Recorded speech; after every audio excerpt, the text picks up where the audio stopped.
ওকে সুপ্রিয় শিক্ষার্থীরা, তো আমরা করছিলাম কমপ্লেক্স অ্যানালাইসিস। আর কমপ্লেক্স অ্যানালাইসিস থেকে আমরা কমপ্লেক্স নাম্বার অধ্যায়টা করছিলাম।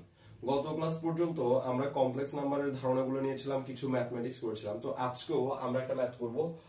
এটা হচ্ছে Z1 ও Z2 কোনো দুটি জটিল সংখ্যা হলে প্রমাণ করো যে Z1 প্লাস Z2 পরম মান is less than or equal Z1 পরম মান প্লাস Z2 এর পরম মান। এটার মানে হচ্ছে যদি আমি দুইটা জটিল সংখ্যাকে যোগ করে তারপর পরম মান নিই, আর যদি একটা জটিল সংখ্যা পরম মান আরেকটা জটিল সংখ্যা পরম মান নিয়ে তারপর যোগ করি, তাহলে ওরা অলওয়েজ বড় হবে।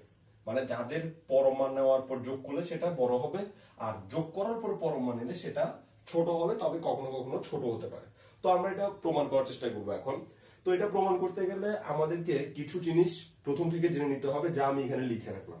এই যে এখানে বললাম z plus z bar equal to 2 real part of z, z minus z bar equal to 2 imaginary part of z, z bar equal to z এর পরমান স্কয়ার equal z bar এর পরমান স্কয়ার, z এর পরমান equal to z bar এর পরমান।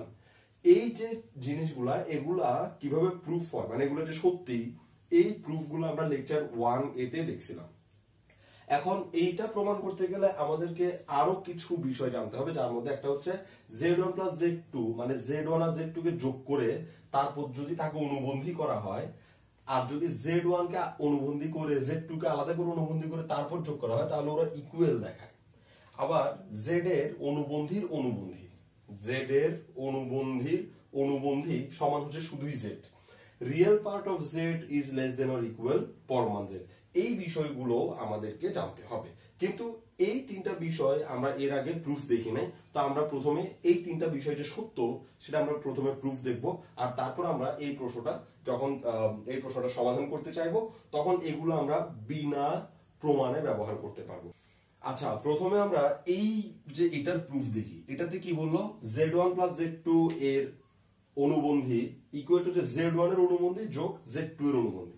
তো আমরা ধরলাম যে Z1 হচ্ছে একটা জটিল সংখ্যা, যা এভাবে প্রকাশ করা হয় x1 প্লাস y1। একইভাবে Z2 একটা জটিল সংখ্যা, যাকে এভাবে প্রকাশ করা হয় x2 প্লাস y2। ওকে, তো এখন আমি কি করব, Z1 আর Z2 কে যোগ করব। আমি যদি Z1 আর Z2 কে যোগ করি, তাহলে আমরা এভাবে পাচ্ছি, এই Z1 আর Z1 যোগ হলে হবে Z1 plus Z2 equal to, এইদিকে যখন যোগ করতে যাব তখন বাস্তব অংশ বাস্তব অংশের সাথে যোগ হবে। তার মানে x1 প্লাস x2 এভাবে যোগ করতে পারবো আমরা, বাস্তব অংশ বাস্তব অংশের সাথে যোগ, আর অবাস্তব অংশ অবাস্তব অংশের সাথে যোগ হবে। তো অবাস্তব অংশ অবাস্তব অংশের সাথে যোগ হতে গিয়ে আমি i কমন নিয়ে তারপর লিখবো y1 প্লাস y2, এভাবে লিখলাম। ব্যাস, তার মানে Z1 প্লাস Z2 সমান হচ্ছে x1 plus x2 plus i y1 plus y2। আচ্ছা, তো এবার আমি এটার অনুবন্ধী নিব। তো অনুবন্ধী মানে কি, কোন একটা জটিল সংখ্যার অনুবন্ধী মানে হচ্ছে তার অবাস্তব অংশের চিহ্নকে চেঞ্জ করে দেওয়া। তাহলে এখানে Z1 প্লাস Z2 এইটাও একটা জটিল সংখ্যা। কিভাবে, এই যে একটা বাস্তব অংশ, এই যে একটা অবাস্তব অংশ, তাহলে আমি ওর অনুবন্ধী কিভাবে নিব?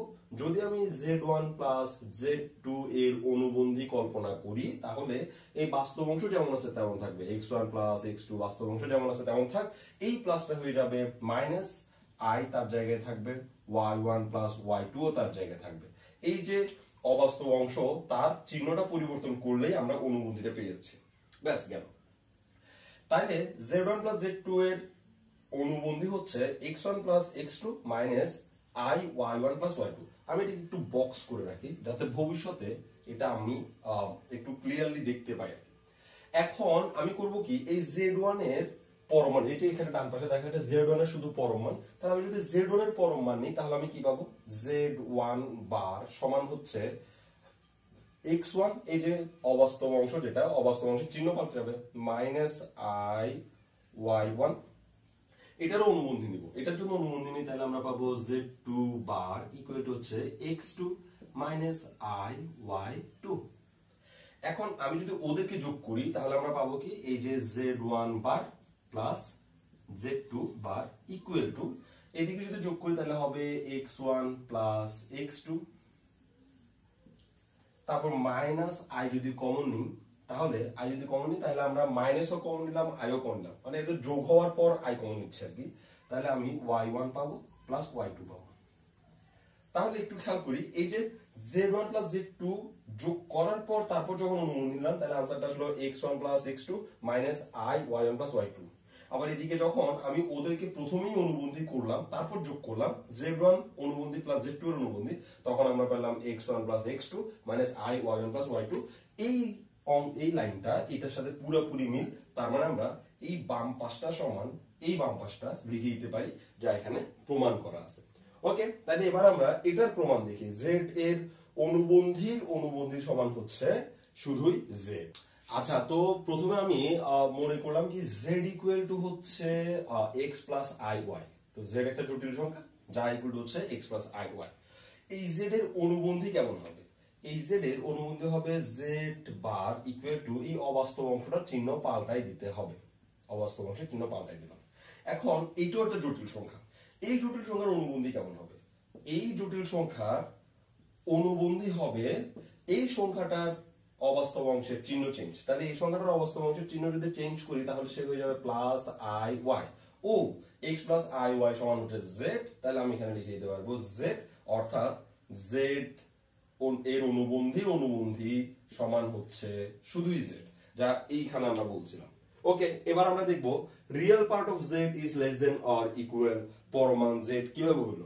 আসলে z যদি একটা জটিল সংখ্যা হয় তাহলে এই z এর পরম মান মানে হচ্ছে root over x square plus y square. হ্যাঁ, এই জিনিসটা আমরা লেকচার 1 দেখছিলাম, লেকচার 1A তে। আর রিয়েল পার্ট অফ z, এই যে z এর যে x দেখা যাচ্ছে না, এই x টাকে বলা হয় real part of z। Real part of z, তার মানে real part of z equal to হচ্ছে শুধুই x। যদি এটাকে জটিল সংখ্যা ধরি তাহলে ওর রিয়েল পার্ট অফ z হচ্ছে শুধুই x, আর এই z এর মডুলাস হচ্ছে root over x square plus y square. এখন রিয়েল পার্ট অফ z এটা বড় নাকি পরমান z বড়? একটু খেয়াল করি, আমি এখানে x এর এবং y এর যা কিছুই মান নিই না কেন ও সবসময় রিয়েল পার্ট অফ z এর চেয়ে বড় হবে। কেন? আমি x এ যদি কোনো মান নেই তার উপরে একটা স্কোয়ার থাকবে, ওই স্কোয়ার ওর উপরে প্রভাব বিস্তার করবে, যার কারণে এটার আনসার অনেক বড় আসবে। আমি একটা উদাহরণ দিয়ে দেখাই। ধরলাম x এর মান নিলাম আমি 1, এদিকে y এর মানও নিলাম 1, তাহলে এই যে পরমান z সমান কি আসবে? Root over x square plus y square, তার মানে হচ্ছে 1 স্কোয়ার প্লাস 1 স্কোয়ার। তাহলে পরমান z এর মান আমি পাইলাম রুট ওভার 2, 1 1 মিলে 2 হচ্ছে, তাহলে পরমান z equal to root over 2। এদিকে এই একই মান আমি রিয়েল পার্ট অফ z এ বসাই, তাহলে রিয়েল পার্ট অফ z সমান কি হবে? আসলে রিয়েল পার্ট অফ z সমান হবে x এর মান 1, যা আসবে 1। এদিকে আমি যদি 2 কে রুট করি তাহলে আমি आंसर পাবো 1.41 ডট ডট ডট ডট, মানে 1 এর চেয়ে বড়, কিন্তু এখানে রিয়েল পার্ট অফ z এর आंसर আসছে 1। বোঝা যাচ্ছে যে পরমান z real part of z এর চেয়ে বড় আসে। অর্থাৎ এই সমীকরণ থেকে, মানে এই উদাহরণ থেকে আমি বুঝতে পারতেছি যে আমরা বলতে পারি যে রিয়েল পার্ট অফ z আসলে ছোট, কার চেয়ে ছোট? পরমান z এর চেয়ে ছোট। আমি আরেকটা উদাহরণ দিই। x ইকুয়াল টু ধরলাম 1 আর y ইকুয়াল টু ধরলাম 0। x equal to 1, y equal to 0। তাহলে y ইকুয়াল টু 0 হয় তাহলে এখান থেকে আমি পাবো 0 স্কয়ার, আর 0 স্কয়ার মানে হচ্ছে এখানে আমি পাচ্ছি 1 স্কয়ার বা 1, আর 1 কে যদি আমি রুট করি তাহলে আমি आंसर পাবো শুধুই 1। এখানে রিয়েল পার্ট অফ z এর যে মান যে x এর জায়গায় আমি 1 ই বসাবো, তাহলে x এর জায়গায় 1 বসাই তাহলে আমি পাচ্ছি কি পরমান z ইকুয়াল 1 আর real part of z equal to হচ্ছে 1, অর্থাৎ এরা দুইজন সমান। তো এখানে তো বলাই আছে রিয়েল পার্ট অফ z হয় ছোট হবে নাহলে কি হবে? সমান হবে। তার মানে আমরা বলতেই পারতেছি যে রিয়েল পার্ট অফ z এর চেয়ে পরমান z বড় হয়, কখনো কখনো তারা সমান হতে পারে। ওকে, তাহলে এবার আমরা এই প্রমাণটা দেখবো। প্রমাণটা এবার আমরা করতে পারবো, কারণ আমরা এই সূত্রগুলোকে বিশ্বাস করি। বিশ্বাস না, আসলে প্রমাণ করার পরে আমরা এগুলো বিশ্বাস করছি। তো এই বিশ্বাসের উপর ভিত্তি করে আমরা এবার এটাকে প্রমাণ করে